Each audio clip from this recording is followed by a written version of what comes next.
When my dad's voice cracked over the phone, telling me his medical bills were piling up, I didn't hesitate. Without thinking twice, I pulled together every spare cent I had, $2,800, and wired it to my parents. I told myself this is what family does. We sacrifice. We show up. We carry one another. I remember staring at the transfer confirmation on my phone, my chest tight with both worry and relief. Relief because at least I could help ease my dad's burden. Worry because that $2,800 wasn't just lying around. It came from my savings, from late nights where I forced myself through extra shifts, from weekends where I turned down invitations because I couldn't afford to go out. Every dollar had a story, and I was handing those stories over for something I believed was bigger than myself. My dad's health. I cut corners wherever I could. Lunches became whatever leftovers I could scrounge together. I let my car insurance payment hover dangerously close to the deadline because bills just didn't stretch as far anymore. Even the smallest luxuries, like a coffee on the way to work or ordering takeout when I was too exhausted to cook, vanished overnight. Still, I didn't resent it. In fact, part of me was proud. Proud that I was capable of stepping up when my family needed me most. Proud that I could be the one to take on that weight. In those moments, I imagined my dad resting easier at night, knowing one less bill was clawing at him. I pictured my parents feeling grateful, maybe even touched, that I trusted them enough to give without hesitation. For me, the money wasn't just a transaction. It was a gesture of love, trust, and loyalty. It was proof that when it came down to it, I would always put family first. But deep down, beneath the exhaustion and the self-sacrifice, I clung to one belief. That one day, they would look back and see not just the money, but the heart behind it. That they would see me, not as a wallet, not as someone to lean on only in crisis, but as the child who showed up when it mattered most. Weeks passed, and I didn't think much of the money again.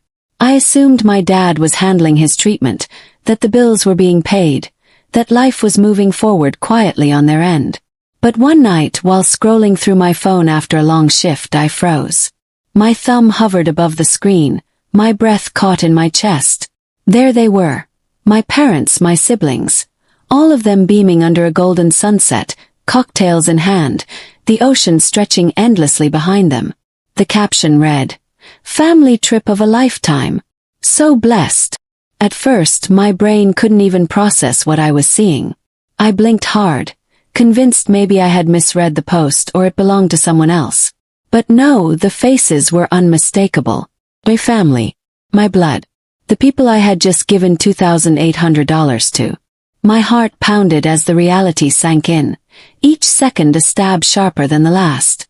The money I thought had gone to my dad's medical bills had bought them a cruise vacation. A cruise I hadn't even been invited on. A hot wave of betrayal rushed through me, burning in my chest and climbing up my throat until my eyes stung. My mind spiraled with questions, each one crueler than the last. How could they do this to me? Didn't they think I'd find out? Didn't they care what this would do to me?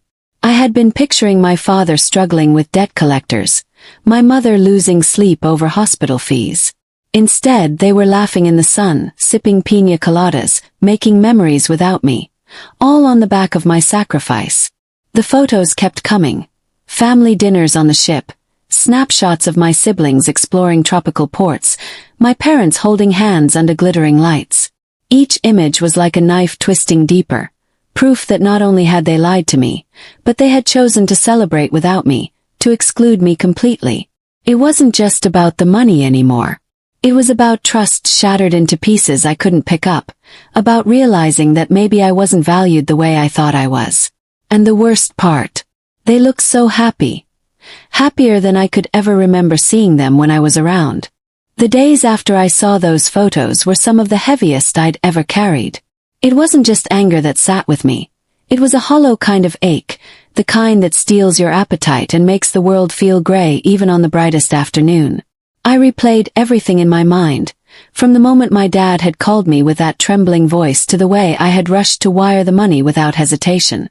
Every detail felt tainted now, like I had been set up to play the fool in a cruel game. I wanted to confront them immediately, to demand answers, to shout, "How could you?" But every time I picked up the phone, my throat tightened. What if they brushed it off? What if they justified it somehow, as if my sacrifice had been nothing more than spare change? The thought terrified me, because deep down I already suspected their response wouldn't match the weight of my hurt. Instead, the betrayal ate away at me in silence. I'd lie awake at night, staring at the ceiling, wondering where I had gone wrong. I kept asking myself if maybe I had misunderstood, if perhaps the cruise had been a last-minute opportunity and they just forgot to tell me. But then I'd see their smiling faces in those photos again, and the excuses I made for them crumbled. They hadn't forgotten. They had chosen.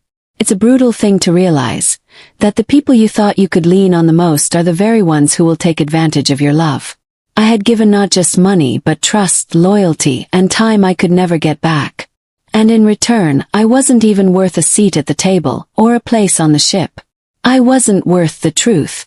The sadness settled into something heavier, something that seeped into my daily life. I stopped answering their calls for a while, because I couldn't bear to hear their voices without picturing them laughing over dinner I'd unknowingly paid for. At work I smiled when I had to, but inside I felt like I was shrinking. Every reminder of family, co-workers talking about visiting their parents, friends planning reunions, stabbed me in ways they couldn't see. What lingered most wasn't just betrayal, but a suffocating question. If they could do this to me, what did that say about my place in this family? Was I really just the one they turned to when they needed something, but invisible when it came to joy? At some point, the silence became unbearable. I couldn't keep swallowing the bitterness that burned in my chest, so I finally decided to face it head-on. My hands trembled as I dialed my parents' number, rehearsing what I might say, but when my mom's cheerful voice answered, the words tumbled out raw and jagged. I told them I knew about the cruise. I told them I knew exactly where my $2,800 had gone. For a moment, the line went quiet, just the faint sound of someone breathing on the other end, before excuses began to pour out. It was a family opportunity we couldn't pass up. You wouldn't have been able to take the time off work anyway. You should be happy we all got to experience it together. Each explanation stung more than the last. They weren't sorry. They weren't even trying to understand how it felt to be excluded, how it felt to watch my hard-earned money turn into memories I wasn't a part of. That was the moment something inside me shifted. I realized no amount of giving, no level of sacrifice, was ever going to earn me the respect I kept waiting for. I had been trying to prove my love with actions, but they had already decided the role I played in their lives, and it was one of convenience, not care. So I stopped waiting. I told them calmly this time that I wouldn't be handing over money anymore, that my days of rescuing them at my own expense were over. My voice wavered, but I didn't back down. They reacted with frustration, even guilt-tripping, reminding me of all the times they had done things for me, as if raising me gave them the right to keep taking. But I held my ground. I wasn't that person anymore, the one who gave until there was nothing left of me. It wasn't easy. Saying no for the first time felt like ripping off my own skin, like I was betraying them instead of protecting myself. But little by little, that pain turned into power. I began to see the strength in choosing myself, in refusing to let their choices dictate my worth. Every boundary I set became a quiet declaration. I matter too. And with each step I started to breathe a little easier. The weight of their betrayal didn't disappear overnight, but it no longer crushed me the way it once had. Instead, it became a reminder, sharp and unignorable, that I had the right to stand up, to draw lines, to demand better. I had the right to build a life where my love wasn't taken for granted.